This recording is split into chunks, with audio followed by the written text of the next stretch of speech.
Coronavirus crisis. How President Joe Biden is revising his vaccine rollout plan.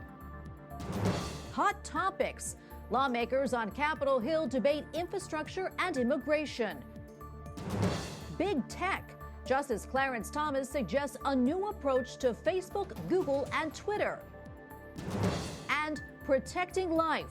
The Vatican Secretary of State speaks out about European euthanasia and abortion laws. On EWTN News Nightly for Tuesday, April 6th, 2021.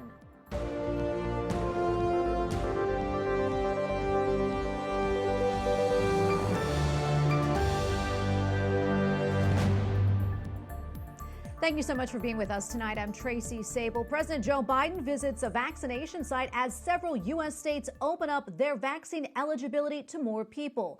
The president announced today that later this month, all adults in the country will be eligible for shots. White House correspondent Owen Jensen reports. Owen? Tracy, good evening. Nearly 1 in 4 U.S. adults has now been fully vaccinated, but there is still a long way to go. Today, President Joe Biden visited Virginia Theological Seminary, where shots are going into arms. In nearby Alexandria, Virginia, President Joe Biden gets an up-close look at vaccines being administered. You're doing the right thing. It's really important. And when you go back, when you go home, get all your friends, tell them, get a shot when they can.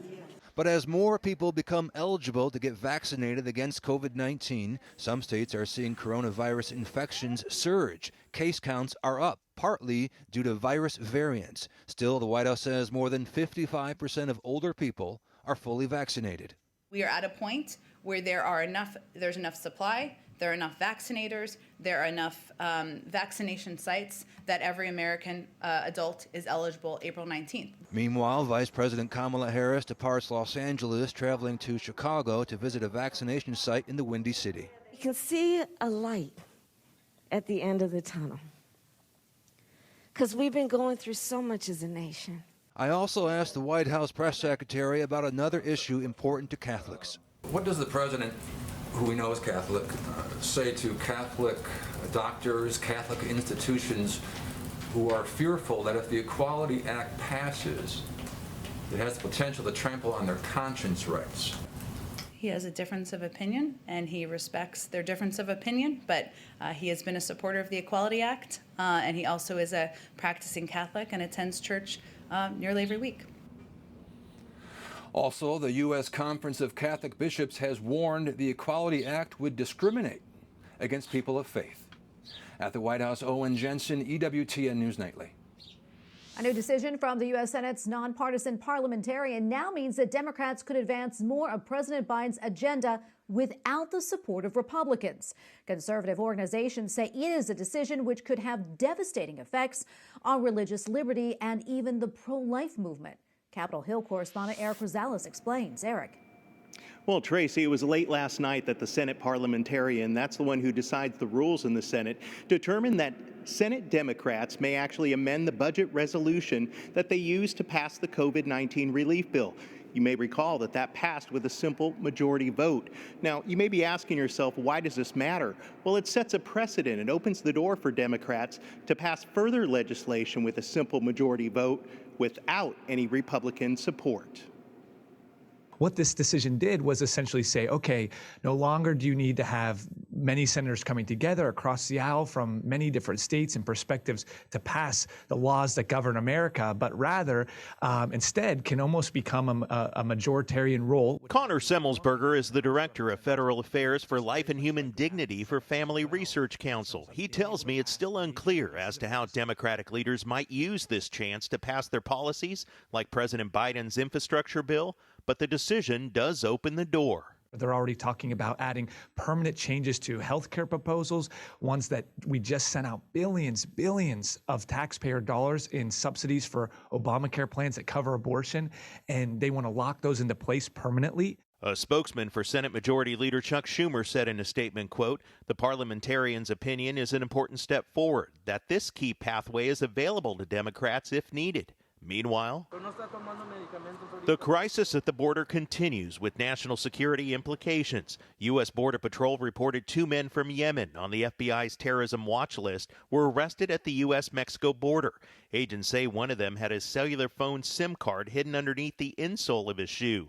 Both were on the no-fly list. The Biden administration continues to say programs in the region are in place. We are continuing to reassert to the region. The border is not open. U.S. Border Patrol agents tell EWTN News Nightly that migrant families are self-separating from their kids just before they get to the border and sending their kids over the border by themselves. At the last count in the past year, in the Rio Grande Valley sector, some 20,000 migrant children have been apprehended. At the Capitol, Eric Rosales, EWTN News Nightly. Yesterday, the Supreme Court dismissed a case over former President Donald Trump's efforts to block critics from his personal Twitter account. The court ruled the point is moot. That since the former president is no longer in office and has been kicked off of Twitter. But Justice Clarence Thomas wrote a separate opinion saying the case raises much bigger questions about the power of social media companies. Joining us now is Rachel Beaumard, Senior Director of Policy at the Conservative Partnership Institute. Rachel, welcome back. Good to see you. Let's talk a little more about Justice Thomas's opinion. What stood out the most to you? Well, I think his very clear grasp of the world as it is right now, which is, our speech, our access, our information, all being threatened by this very concentrated power in these big tech companies. And I think what was really striking about the concurrence that he wrote was his humility in the face of that, saying, look, we are dealing with a new technology that has unprecedented control over how we live in a free society as a free people. And we need to think carefully about this question. He laid out some justifications for how he thinks, this could be addressed via public policy implemented by the legislature, that being common carrier regulations.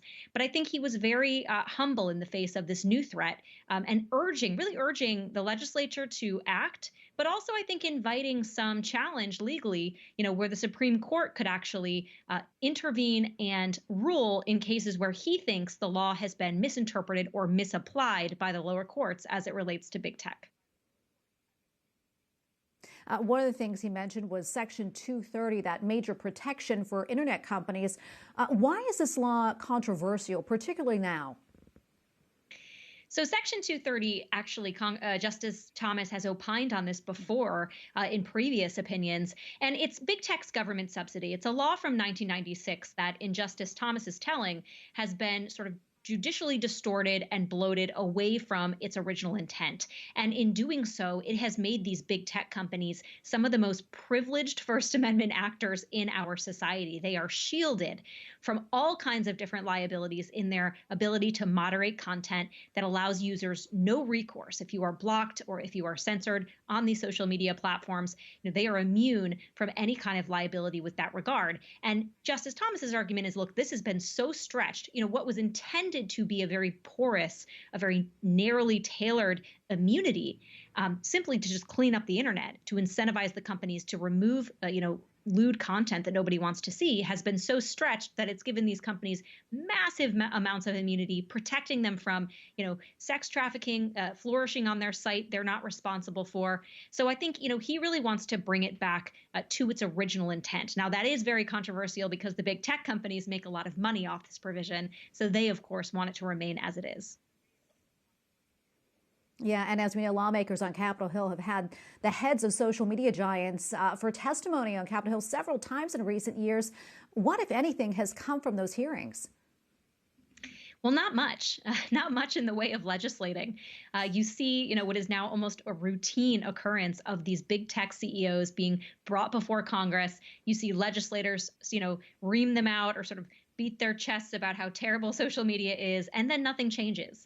And you're starting to see these big tech CEOs actually, mock these hearings. Jack Dorsey, the CEO of Twitter, during the last hearing in front of the House Energy and Commerce Committee, tweeted out something in the middle of the hearing, seeming to mock how the questions were being presented to him as a yes or a no. So I think the time, and I think many Americans might agree, that the time for hearings has ended and the time for action is now. The hearings are not going to cut it anymore. I think people really want to see the legislators do something. And Rachel, before we wrap up, what would you like to see happen with big tech companies? And also, what type of impact do you think that Justice Thomas's opinion will have? Well, there's a number of areas I think that could be addressed regarding big tech. The first is antitrust enforcement. You're already seeing this work its way through. The Department of Justice has filed a lawsuit against Google under our antitrust laws. They're joined by almost 50 state attorneys general. I think that will have a big impact because, again, a lot of the impact of these companies comes from their sheer scale. And the reason we don't see many competitors actually rise up to the level of true market competition is because, as the government alleges, these companies are monopolies. So I think robust antitrust enforcement to protect the free market in tech is a good first step. Section 230 reform, obviously, I think very critical to this effort. And then finally, as Justice Thomas laid out, potentially Congress can consider some common carrier regulation. And that's the same regulation that, applies to telegraph companies, railroads, AT&T, Verizon, respecting that these are private companies, but putting on them responsibilities not to discriminate against certain speech or against certain content. This is not a new regulation invented for tech. This all goes all the way back to its roots in the English common law centuries ago, and Justice Thomas laid that out. Now, I do think because of Justice Thomas's concurrence, you will see some cases, hopefully being challenged and brought to the Supreme Court so that the justices can weigh in here, specifically with regard to Section 230. Has it been misinterpreted? Should it be clarified by the High Court? I do think you're going to start to see some challenges in regard to that because Justice Thomas has said almost effectively, bring them to me. I'm ready to hear them. All right, we're going to leave it right there. Thank you so much, Rachel. Rachel Bovard, Senior Director of Policy at the Conservative Partnership Institute. Thanks again. Thank you. 6 schools in the Archdiocese of Los Angeles are set to close at the end of this school year. Officials say low enrollment as well as financial worries compounded by COVID-19 were the reasons for the decision. Church leaders say families receiving tuition assistance at the schools will be able to apply those funds to other Catholic institutions. Coming up, an update on vaccines and the coronavirus pandemic and nuclear negotiations. The U.S. begins a new round of talks with Iran.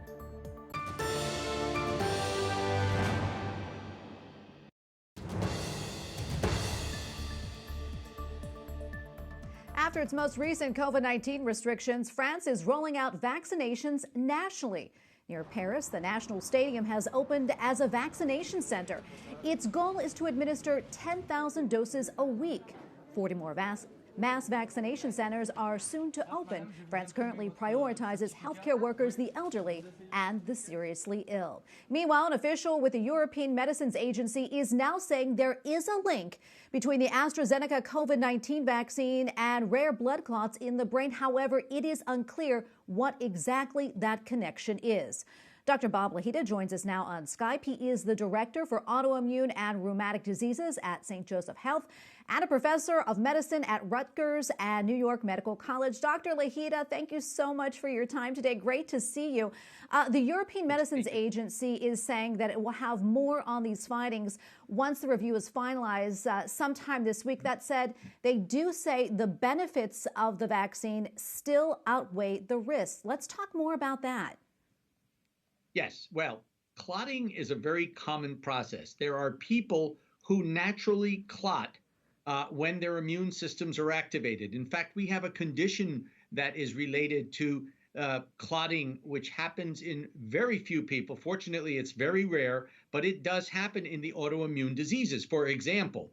Now, if you're activating the immune system by giving a patient a vaccine, which revs up immunity, those few people in the population will probably form antibodies to clotting factors, and they will clot. And that we see it naturally without vaccines in some patients that come to see us in our clinics. And this is a very, very unusual condition, but it certainly can happen. I would agree that getting the vaccine far outweighs the risks of having these clots form, because if these clots are detected, they can be controlled.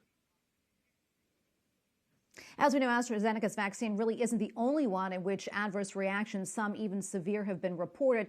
And while we know these reactions really are rare, do we know why they're occurring? Is it the vaccines or is it the person's immune system? Do we know? the person's immune system, I suspect. We really don't know, but it's being investigated by my colleagues in Europe, and we suspect it's the immune system. It's not the person's, it's not the vaccine at all.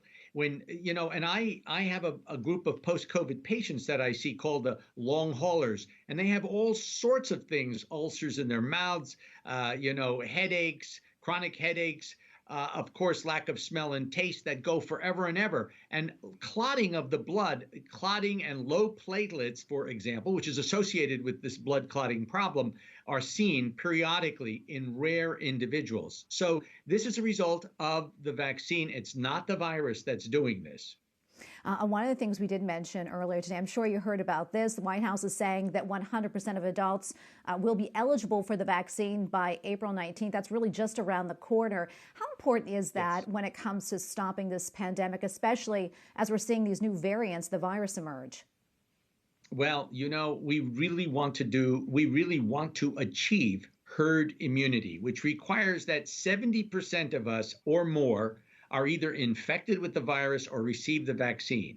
I strongly encourage everyone to receive the vaccine. Now, you and I have both heard of people who get on the web and on phone lines and trying to get inoculated with these vaccines. And they're often told, well, you don't fit this group or that group. If you're not a school teacher or a doctor or a nurse, you just can't get it yet.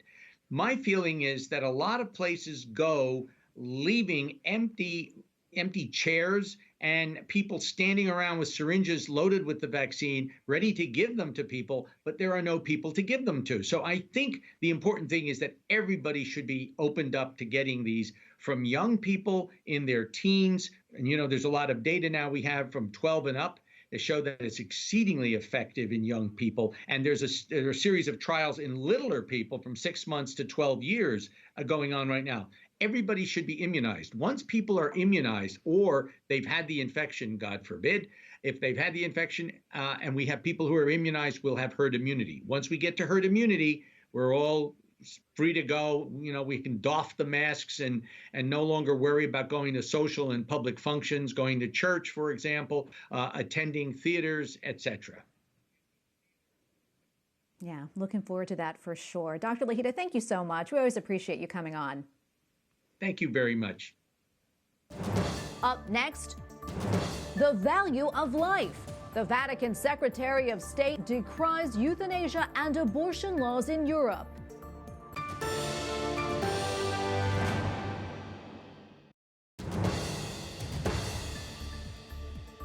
Rescuers are searching for survivors from mudslides which have struck remote eastern Indonesia. Since Sunday, torrential rains have triggered many landslides and flash floods. Scores of people are dead or missing. Thousands more are displaced from damaged homes. Conditions are expected to worsen. A U.S. delegation has traveled to Vienna, where multinational talks have begun over Iran's nuclear program. According to the State Department, indirect talks between the U.S. and Iran will take place separately from the 5 nations who remain within the 2015 accord. Iran wants sanctions lifted even as it pushes beyond limits set by that deal. The U.S. withdrew from the agreement in 2017. Israel's president says that Prime Minister Benjamin Netanyahu may form a new government. מתוך ההתייעצויות שהתקיימו ושהיו שקופות לעיני הציבור, President Reuven Rivlin said that law determined his decision. His announcement came after meeting with each of the parliament's 13 parties. Netanyahu needs 9 seats to gain a majority. Concurrently, he is facing 3 court cases which allege corruption. A Catholic cardinal and the Archbishop of Canterbury are asking the United Kingdom to reconsider their plan to cut foreign aid. In a joint article in the London Evening Standard today, Cardinal Vincent Nichols and Archbishop Justin Welby say balancing the books during a pandemic on the backs of the world's poor is unacceptable. The influential and controversial Swiss theologian and priest Hans Kuhn has died. Kuhn served as an advisor at the Second Vatican Council, but repeatedly clashed with Rome in the years that followed, including in 1979, when the Vatican's doctrinal office declared that he could no longer be considered a Catholic theologian. The German Catholic Church says Kung died at his home in Germany this afternoon. He was 93 years old. The Vatican Secretary of State gave an interview with a Spanish radio network published yesterday. In it, Cardinal Pietro Parolin discussed the Vatican's deal with China and what he described as a loss of faith in Europe. EWTN Newsroom correspondent Colin Flynn joins us now. Colin, great to see you. I understand Cardinal Parolin spoke of the issues of church reform and reconciliation in his interview. What more can you tell us about what he had to say? Good evening, Tracy. Yes, that's right. Well, it was a wide-ranging interview with the Spanish radio network COPE, and in it, the Vatican Secretary of State, Cardinal Pietro Parolin, he spoke about things like, as you mentioned, reform of the Curia, conflicts within the church, the reality of the church in China, the journey to Iraq, and the church mission in Europe. Let's start with China. Referring to the controversial China-Vatican deal, he said that the steps which were taken so far were in the right direction towards reconciliation within the church, but he added that the problems will probably take a long time to address. He said the deal made with China is to protect the small but strong Catholic community that is there in the country today. And he said that the Vatican views the situation in China with great respect, given its history of suffering and religious persecution. And he also stressed that the Catholic Church in China must be in communion with the Pope. Well, Colin, you also mentioned that the Cardinal spoke about the church in Europe. What exactly did he have to say? Well, when he was referring to proposals for legislation in different European countries which are moving further and further away from core Christian values, and speaking generally, the Cardinal acknowledged what he called the loss of faith in Europe, and he spoke about the anthropological changes that are taking place, losing, quote, the identity of the human person. He sees it as a result of this. And in the interview, he said that there was not just a loss of faith, but also a loss of reason, echoing the words of Pope Benedict XVI. And he went on to stress that Catholics in Europe must now be a strong witness to their faith and a strong witness to the church charity without ever imposing it on others. That, he said, is their mission today. I also understand His Eminence touched upon the division within the Catholic Church. What points did he bring up there? What can you tell us? Well, he was speaking about the division within the church between what he referred to as so-called conservative Catholics and progressive Catholics, the conservative wing and the progressive wing of the Catholic Church. And the Cardinal said this was a cause for concern and stressed that this division only causes harm to the church itself. And he talked about how Christ prayed for unity. When asked about where he thought this division was coming from, he said that one such reason could be the fact that the Pope puts, quote, a lot of emphasis on reforming the church, and there is a lot of confusion about that, end quote. He said that the structure of the church, the deposit of the faith, the sacraments, and the apostolic ministry, all that cannot be changed. But there are, quote, whole areas of life in the church that can be renewed and needs to be continually renewed. He said Catholics must distinguish between what is essential and cannot be changed and what is not essential and must be reformed. Tracy? Okay, Colin Flynn, EWTN Newsroom correspondent. Colin, thank you so much for that report. Thank you, Tracy. And finally tonight, today is the 120th birthday of one of the first modern lay people to become beatified. At 3 groups in Italy say he has a gift for the faithful. In honor of Blessed Pier Giorgio Frassati, 3 groups have published short meditations for the glorious mysteries of the Rosary. They reflect on his vow of purity and his ability to resist temptation in order to show greater love for the Blessed Virgin Mary. Blessed Pier Giorgio died in 1925 at the age of 24. He was beatified in 1990 by St. John Paul II. And for more on this story, including the website to download the meditations, visit our partners at CatholicNewsAgency.com. We thank you for watching tonight. For the entire EWTN News Nightly team, I'm Tracy Sable. Good night and God bless.